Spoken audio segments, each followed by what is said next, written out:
Okay, so we've been talking about John F. Kennedy, and I was covering the civil rights movement, and we kind of had to stop. So we're getting ready to transition to another topic. So we'll go to the next slide. Okay, as usual, got to kind of.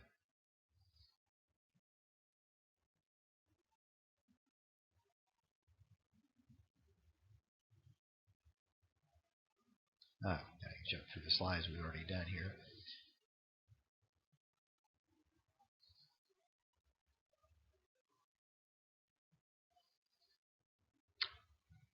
Boy, something's really wrong with this PowerPoint. Well, the next thing should be the March on Washington. All right, let's see.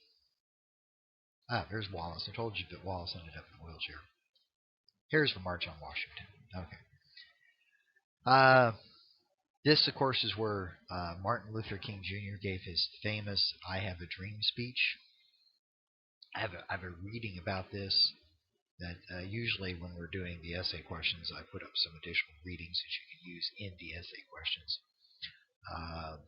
But we're not doing those, so I don't have a reading quiz that goes with this march. But this is the famous March on Washington, and this is where Martin Luther King, as I said, gives the "I Have a Dream" speech, which is one of the most famous speeches in American political history.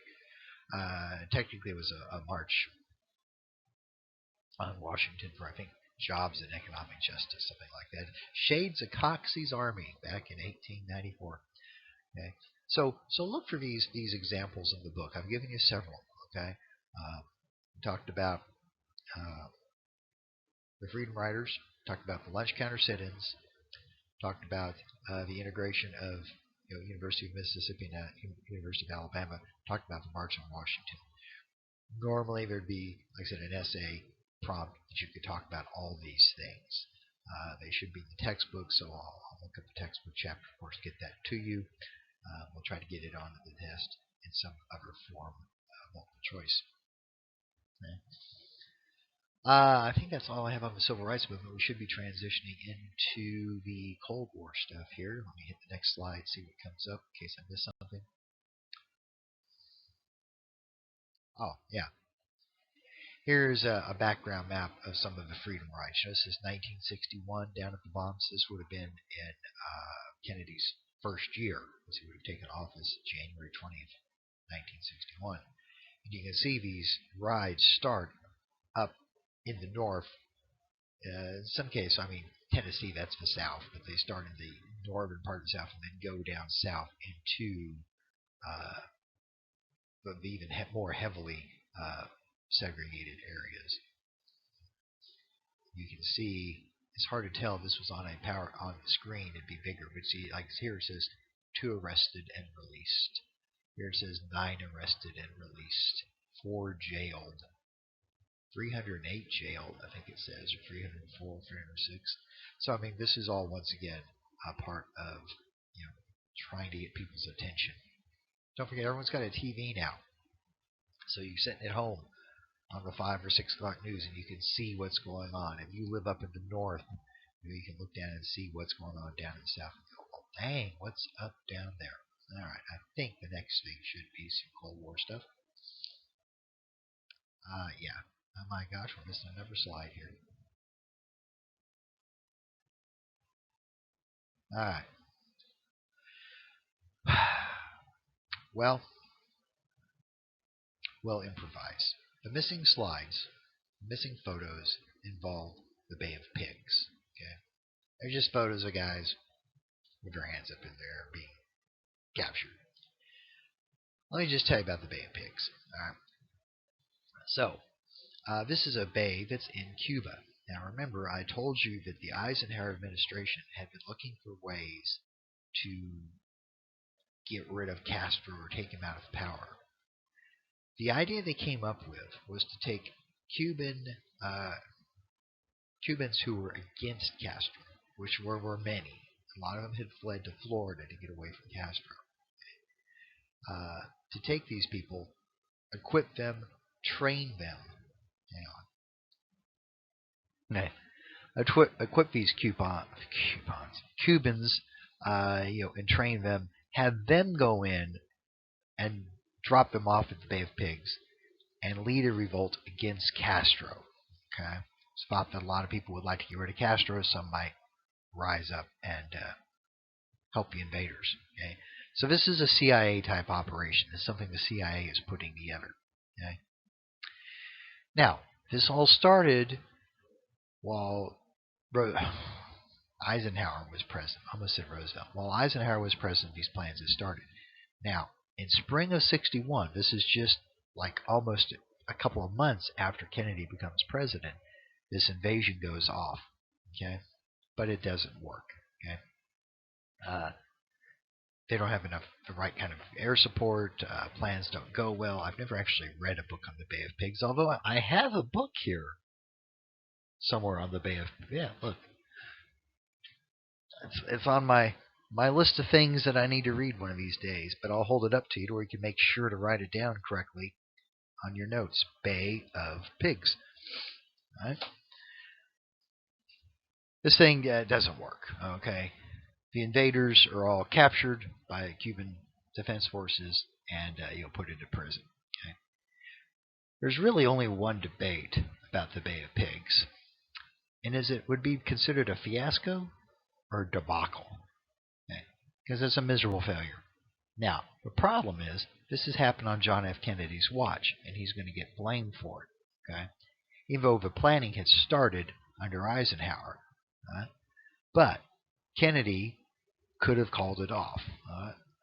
So the thing that people fault Kennedy for is, look, you either should have made sure that they had enough support to maybe have a better chance of success, or you maybe should just pull the plug on the whole thing. All right. Instead, he kind of took a middling position, and all that happened is all these Cubans ended up getting captured, and the U.S. has egg on its face because it's obvious that we backed this thing, even though it's Cubans doing it. I mean, someone bankrolled it, someone supplied them with the weapons, and so it's a big foreign policy embarrassment for the Kennedy administration. Now, never big Cold War thing going on with Kennedy. Well, actually, I'm going to call an audible here. The Soviets have started building the Berlin Wall, which isn't in the original outline. Okay, but we talked about how Berlin was, plopped down in the middle of Eastern Germany. It was, and that the Western Allies are still hanging on to their little part of West Berlin for symbolic reasons. Okay, and at least let those people, live in some kind of freedom. Well, East Germans often will try to flee into West Berlin to get out of the communist country. Right? So at some point, the Soviets, and this might have started, I think they started some rudimentary things probably while Eisenhower was president. We got bigger and bigger until finally they literally had a wall around West Berlin. And this is a big deal. People would die trying to get out of East Berlin into West Berlin where they could live in freedom. Okay? Right? Casualties of the Cold War. So at one point, JFK went to Berlin and he gave this speech about, we are all Berliners. Okay, so he went and visited that. So this is something that's been well established prior to Kennedy, but him talking about it brought it to some people's attentions. But the big Cold War thing that we want to talk about is the Cuban Missile Crisis, and this is a big deal. Okay. Here is a reconnaissance photo of Cuba. Okay, the Cuban Missile Crisis is in 1962, so it's a year after the Bay of Pigs. Okay, American military reconnaissance aircraft spot that missile bases are being constructed in Cuba. Now, do the Cubans have this kind of technology? No, they do not. Okay, so these bases are being built by the Soviet Union. And now, of course, the Cubans are giving them the space. Now, Castro, after the U.S. has tried to pick him off at the Bay of Pigs, is probably not really feeling warm and friendly towards us. Maybe would like to, show that he can protect himself. And of course, he's backed by the Soviets, and so the Soviets are building these, medium-range missile sites in Cuba. Okay? Now, the problem is a missile launched from Cuba, which is only 90 miles off of Florida.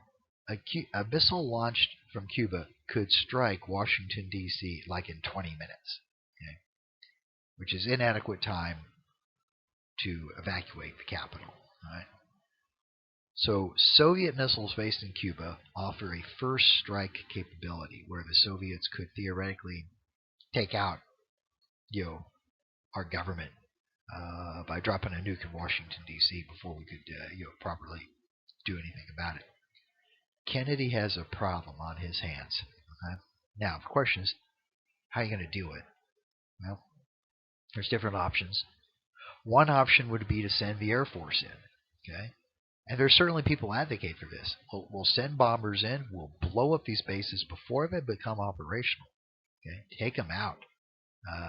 Problem is, that would be a provocative action. It would be an act of war, and you could kill some Soviet advisors who are working on getting the bases operational.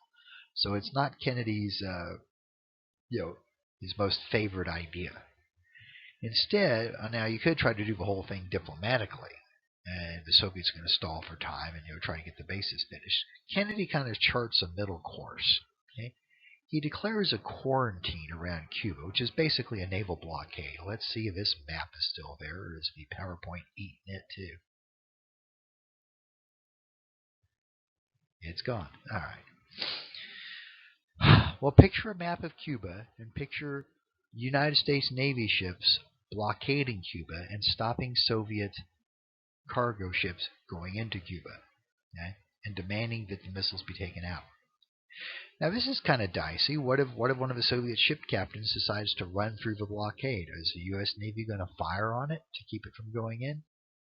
It's a very, very tense time. That's why it's called the Cuban Missile Crisis. Okay, it lasts for 13 days. One reason I remember that is there was a movie about this called 13 Days, starring Kevin Costner. Okay? Kevin Costner plays a composite character who didn't really exist, that's used as a common thread to thread the storyline together. It's actually not a bad film if you like watching that sort of thing. All right. In the end, the Soviets decide to back down and remove their missiles from Cuba. Okay? Now we have to, have to offer them something, but we can't be seen as just caving, and so there's kind of like a wink and a nudge. And what we'll agree to do is take some missiles out of Turkey, but after a while, we don't want to make it seem like, quid pro quo, tit for tat. We'll just 6 months later, or a year later, oh, these missiles are obsolete, we'll shut them down. Okay. A lot of people say this was the closest we ever got to World War III. Everyone was on alert. Troops had been put on standby. Leaves had been canceled. Bombers were kept fueled, ready to go. It was a very, very, very tense time. That's why it's called the Cuban Missile Crisis. A lot of people thought that this was going to be it. Okay, I'm sure it'll read in the book. That's the last big thing we have on Kennedy, because as you probably know, living where you do, John F. Kennedy was assassinated in Dallas in November of 1963. And despite years of people looking, nobody has found any evidence that anyone other than Lee Harvey Oswald killed President Kennedy. Oh, there's some weird coincidences and stuff, but it's been 50 years and no one's come up with any really hardcore evidence that anybody other than a lone gunman killed the president. But it's part of the Kennedy mythology. People like to talk about what would Kennedy have done if he'd lived. Okay, and so it's someone had compared Kennedy's administration to Camelot, the mythical kingdom of King Arthur back in England in the day. And nobody wants to admit that a crazed, communist sympathizer gunman with a cheap surplus rifle can destroy Camelot. So that's all we have on Kennedy. We're running out of time, and we've run out of material. And sadly, most of the photos were missing, and I don't know what's up with that. But I think my flash drive is starting to get corrupted, so I may have to do some checking before the next video. But yeah, you know what you need to know about Kennedy. The next lecture we'll be talking about his successor, Lyndon Baines Johnson. Have a good day.